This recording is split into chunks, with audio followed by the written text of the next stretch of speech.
I can't wait for what we're about to do right now. Hell yeah. Ladies and gentlemen, there's a man who is a 7-time national champion, a man that is still in his profession in which he is the GOAT of. We're getting a chance to witness greatness in this season. We're going to get a chance to chat with him every single week. Ladies and gentlemen, the greatest college football coach of all time, Coach Nick Saban. Yeah! Coach, how you doing?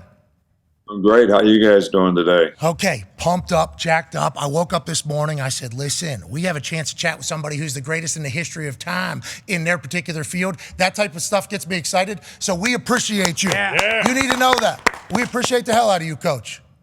I appreciate y'all having me. Okay, let's dive into this. Whenever this was announced last week on Friday, whenever you came on our show that you were going to join us every single week, there was obviously a lot of people that were excited to hear you talk in a different fashion throughout an entire college football season. Then I saw a contingency of people that were saying, oh, this means Nick Saban's done. He's retiring soon. If he's willing to do something like this, it's got to be the end is near. Then I talk to people that are close to you, and they say, like, Coach Saban will never be near the end because what Coach Saban loves to do is lead and gel and mold a team. So although people think he's going to be done, when push comes to shove, Coach Nick Saban is always going to have to coach to basically survive. Do you view it that way? And do you hear all the chatter about your future? I assume you have to.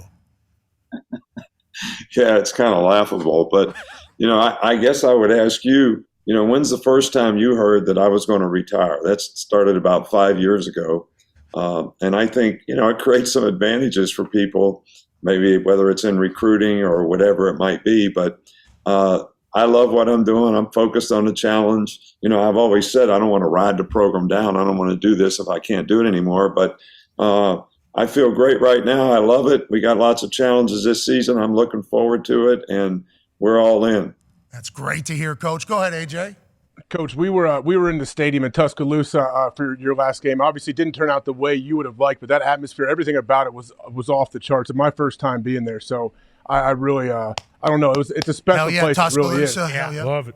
But I wanted to ask about your players. Even though you guys didn't get the win, what kind of experience does that give some of your players that may not have some big-time experience like that? Yeah, I think that it's really, really important to all the players. Because there's two things that can happen to you. You can focus on the outcome, or you can focus on the systems that were going to get the outcome that you need to get. And you got to be in the right emotional place to be able to do that. I think at times, maybe we weren't. Maybe we were focused on the outcome. Maybe we played with a little too much anxiety. And I think attention to detail and, playing to the standard and understanding how you get to that by focusing on the details of what you have to do play in and play out would actually help us, because we made some mistakes in the game that were very, very costly. So after that game, what is your messaging directly to the team? Is it that, or do you have like a motto each week for the team? Like, how do you get them out of that, but also realize that we can't have this happen again? Like, what is your messaging immediately afterwards? Well, first of all, you never want to waste a failing. Adversity, can break some people. Adversity can make some people great. It just depends on how you deal with it. And I think we don't want our players to waste a failing. We want them to learn from the experience that they had, so they have an opportunity to improve and get better. And we always have kind of a 24-hour rule around here. If we win 24 hours, we got to start all over and focus on the next opponent. If we lose, we learn from the mistakes that we made. We focus on the next opponent and try to get better. So that's kind of how we try to manage it. It's a privilege to play here. It's a privilege to be a coach here. And I think there's an expectation that goes with all that. But I think we have to embrace that challenge, and everybody should embrace it and be committed to doing the things they need to do to improve and get better. I was told that after a win, Coach Saban, a little bit more, reading a press clip, this ain't happening. After a loss, a little bit different, a little softer. Do you feel that's real? No, I think that's probably right. I think that that people are going to be affected by external factors. So regardless of how much we talk about, the standard comes internally, motivation comes externally, we still are all affected by what happens externally. So If everybody's hearing how great they are, sometimes you need to get on them a little bit to make sure that they're not going down that road. And sometimes when they're getting criticized a lot, you need to pat them on the butt. There's a time when you got to pat them on the butt. There's a time when you got to kick them in the butt. And there's a time when you just got to not say anything. And knowing how to do that and when to do it's probably pretty important. Well, yes. And that's why you, by the way, are, put the goat head on. Oh, yeah. That is why I think that's a big part of coaching is finding the right time to deliver the right message to Milroe. What is your messaging to him? I mean, I think he's a guy, whenever there's a lot of people saying a lot of things. I assume in Alabama, we're not down there, although we enjoyed our time in Tuscaloosa. We're not there day to day. I assume it's loud there about the starting quarterback at Alabama, especially following Bryce Young, who's considered maybe the most talented of all time. What's your messaging to your quarterback, and how do you feel like he's going to respond or bounce back? Well, I think that the quarterback position probably always gets a little too much credit when things go well, and they probably also get a little bit too much criticism when things don't go well. That's sort of the nature of the beast, and everybody needs to understand that. But I think the quarterback position is like every other position. If you want security in your position, you have to play well, and that's what every position on our team and every player on our team should be their mindset. So what do you have to do to correct the things you didn't do well and give yourself a better chance to create value for yourself in terms of how you play, but also that's going to benefit the team. And I think one thing about the quarterback position is you got to be the point guard. You're the point guard first. You're going to distribute the ball, each and every play. And you're not the shooting guard. So you don't have to worry about making plays or forcing plays. You have to worry about distributing the ball to the right guy and not turning it over. So if there was one thing that we would evaluate by the offense last week, and this is not just about the quarterback, this is the whole offense, because if the people around you don't play well, quarterback may be the most difficult position in ball to play, in any kind of ball. So we got to get the people around the quarterback to play better.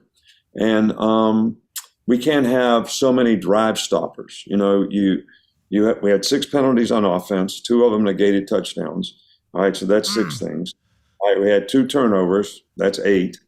We had 1 drop ball, that's 9. And we had 5 sacks. So that's like 14 or 15 what I call drive stopping type plays. So the entire group, and one guy was not responsible for all those things. So the entire group needs to function more effectively on a more consistent basis because we can't have all those drive stoppers. Coach, you just listed off all those things. I was just taking myself back to the sideline, and I remember thinking the football gods seem to be on Texas's side. Do you ever think about that? Does it feel like, hey, the ball's bouncing a certain way tonight? I think you make the ball bounce the way you want it to bounce. You create your own luck. But you got to do the right things so that the ball does bounce in your direction.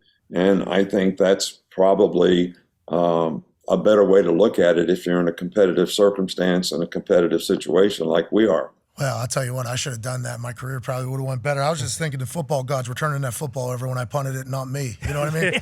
Just let the gods take care of it. Tone has a question for you, Coach. Coach, obviously, as a coach, a loss is a loss. But for big picture, does a non-conference loss mean less? You could still win the SEC West. You could still win the SEC championship. And if you win the SEC championship, we all know you're going to the college football playoff, and you can still win a national championship. So does a non-conference loss mean less? And is that kind of how you sell that to your team going forward?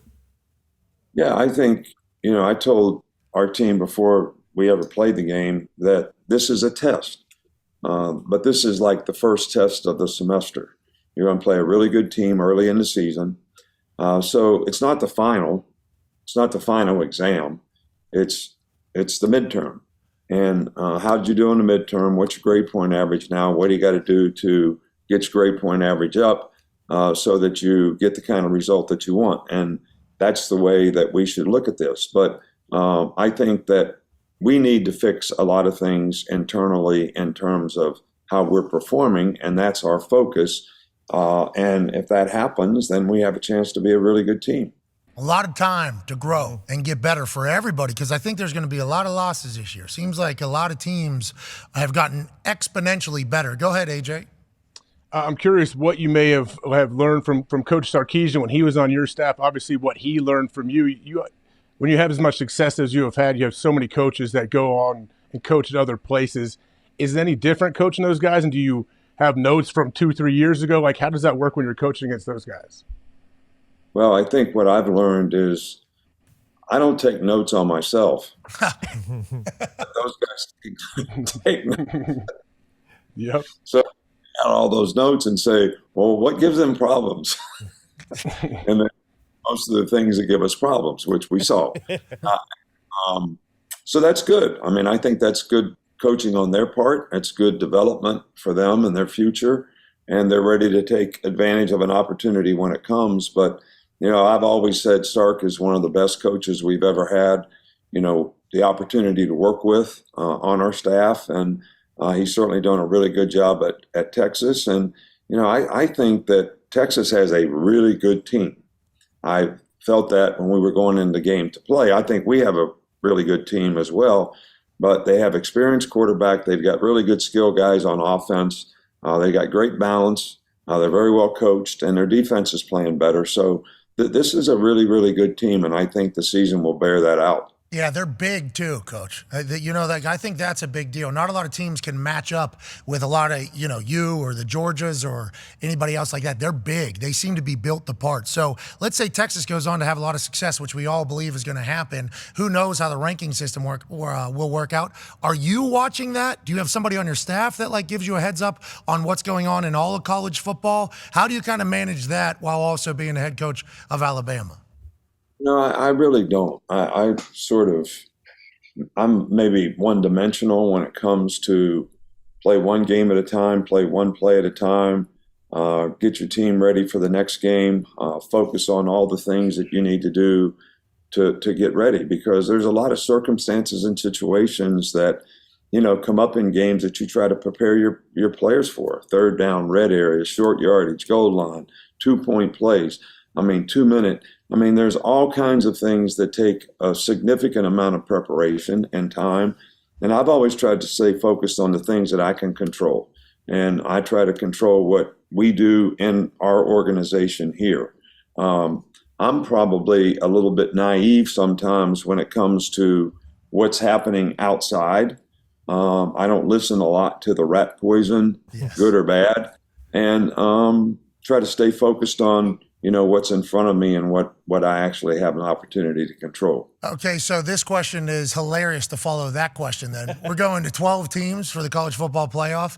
Obviously, after this season, with all the change that's also taking place in college football, do you think about that in the offseason? Have you had any thoughts about that? And how does it all kind of get managed from your end? I assume the people that are making decisions, and there's some buckets of life where the people that are making decisions are doofuses. We understand that. Mm-hmm. But we would assume in college football, we all know it. We would assume the people that are in charge of college football playoff would want to hear what the greatest college football coach of all time thinks about the pending changes. Have you thought about that going into the season as being the last year with the 4 college football playoff spots and everything like that, and then all the transition that's taken place? Have you got a chance to think about that, or is it all ball? No, I think about that. I think about it in the off season, a lot when these changes and transitions are being made. And, we've completely in the last 5-6 years, totally changed the whole tradition and all the things that make college football what it's always been. And I'm not saying that's a good or bad thing, but it is a big change. At one time, bowl games were the biggest thing in the world. We went to the Sugar Bowl when I was at LSU in 2001 or whatever, and it was like the biggest thing that ever happened.